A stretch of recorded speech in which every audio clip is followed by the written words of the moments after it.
और कोरबा में घूम के देखिए आप, कोरबा, कुसुंदा, गेवरा, दिप्का, कटघोरा, बालको, पूरी चारों तरफ, क्योंकि आप एनटीपीसी साइड से आए हैं नेशनल हाईवे से, तो एक बार आप किसी दूसरे रोड से, आप कुसुंदा साइड से जाइए या मुर्गा साइड से जाइए, तो किसी भी साइड से जाएंगे तो आपको कोरबा की वास्तविक पिक्चर समझ में आएगी।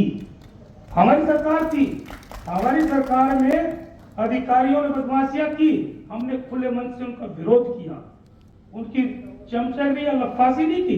हमने कहा था कि कोरबा कलेक्टर रानू साहू थी, उसने गलतियां की, बदमाशियां की, तो हमने भरे मन से कहा था कि कलेक्टर जेल जाएगी।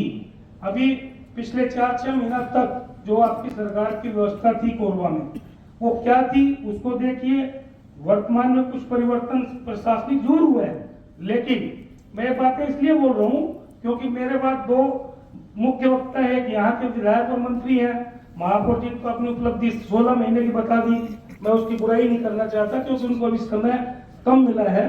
पिछले कार्यकालों में क्या काम हुआ है और उसका खुले मन से कोई भी छत्तीसगढ़ सरकार का मंत्री, मुख्यमंत्री, उप मुख्यमंत्री या कोई भी जनप्रतिनिधि एक बार कोरबा में खुला डिबेट कर ले और वो अपनी उपलब्धि बताए, अगर हम भी बताएंगे बातों को तो ये समझ में आएगा कि वास्तव में कोरबा में पहले क्या काम हुआ। तो 2.5 साल की 2.5 उपलब्धि तो बता दें। इसलिए मैं बोलना चाहता हूँ आदरणीय साहब जी, आज का मंच प्रेस के क्लब का कार्यकारिणी का शपथ ग्रहण समारोह का मंच है। इसमें ज्यादा बातें करना, उपलब्धि बताना या बुराई करना मैं उचित नहीं समझता। तो मैं पुनः इस नई कार्यकारिणी को हार्दिक बधाई, शुभकामनाएं देता हूं और आपसे मेरा निवेदन है कि आप 1 दिन का टाइम तभी भी आप यहाँ के जनप्रतिनिधियों को आप समय दे दीजिए, यहाँ के प्रशासन को, उपकरणों को समय दे दीजिए 15 दिन का, 1 महीने का, कि कोरबा की व्यवस्था को ठीक कर लें। उसके बाद आप भ्रमण करिए और उसके बाद आप ईमानदारी से यहाँ आके कोरबा की जनता को संबोधित करके बताएं कि वास्तव में कोरबा के आज क्या हालत है। धन्यवाद। जय हिंद, जय भारत, जय छत्तीसगढ़। बहुत बहुत धन्यवाद पूर्व कैबिनेट मंत्री जय सिंह अग्रवाल जी। चाहे सरकार की योजनाओं की बात हो, चाहे जनता की आवाज हो, उसको पहुंचाने का काम प्रेस दर्पण की तरह काम करता है। और निश्चित तौर पर यह प्रेस कोरबा का एक बहुत ही निर्भीक रूप में प्रेस काम करता है। पूरा देश में प्रेस को लोकतंत्र व्यवस्था में चौथा स्थान पर रखा गया है। तो हम सब अपनी मर्यादा पर रहकर एक अच्छा प्रेस की जो मापदंड है उसमें हम लोग चलने का प्रयास करेंगे। कभी भी किसी भी तरह से दूरा भावना के साथ में हम काम करने का प्रयास नहीं करेंगे। आज चूंकि प्रेस क्लब के नई कार्यकारिणी की शपथ यहाँ हुई है और मैं चाहूँगा कि हमारे संरक्षक संघ के अध्यक्ष और पूरे पदाधिकारी पूरे प्रेस क्लब के सभी साथियों के समान रूप करते हुए साथ लेकर चलने का प्रयास करेंगे। चूंकि चुनाव होता है, चुनाव में हार जीत लगा रहता है, बाकी जो जीत गया वो सिकंदर है। बाकी कभी भी मन में यह नहीं रखना चाहिए कि मैं अब शहंशाह बन गया, मैं सबको साथ लेकर चलूंगा। जितना तक विचारधारा से हम लोग चुनाव लड़ते हैं तब तक हमारा लड़ाई रहता है। वैसे प्रेस क्लब कोई राजनीतिक दल नहीं है और निश्चित तौर पर प्रेस को सभी को सामान्य व्यवहार करते हुए चलना चाहिए। क्योंकि अभी माननीय उप मुख्यमंत्री जी का भी बात को हम लोगों को सुनना है, हमारे बीच वो आए हैं अभी और भी उनका दिन भर का आज कार्यक्रम है। तो निश्चित तौर पर मैं पुनः हमारे सभी प्रेस के नवनिर्वाचित पदाधिकारियों, कार्य समिति के सदस्यों को बहुत बहुत धन्यवाद देता हूं। आप सबके उज्जवल भविष्य की कामना करता हूं। प्रभु श्री राम से प्रार्थना करता हूं, मां सर्वमंगला से प्रार्थना करता हूं कि आपके कार्यकाल ऊंचाई को छुएगा।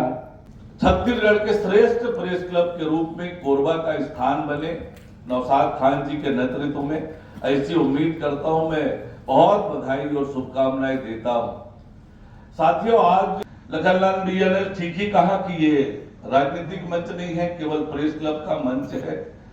हमें अपनी उपलब्धियां, किसी की खामियां गिनाने का ये अवसर नहीं है। जनता उसका फैसला करती है, जनता ने फैसला किया है और आगे भी जनता ही उसका फैसला करने वाला है। जहां तक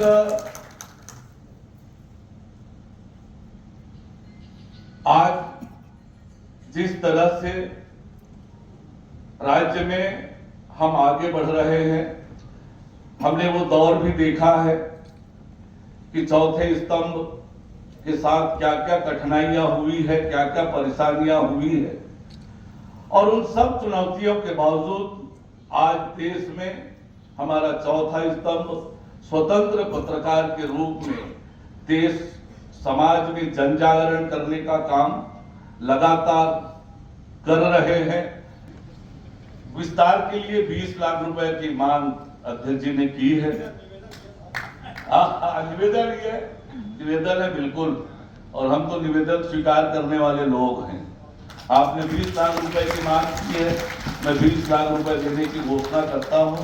आप कल उसका प्रस्ताव क्या काम है, कल प्रस्ताव भेजें और एक दिन बाद उसकी स्वीकृति ले लें, यह भी कह के जाता हूं। और अंत में 2 पंक्तियों के साथ अपनी बात समाप्त करूंगा। असफलता एक चुनौती है, इसे स्वीकार करें।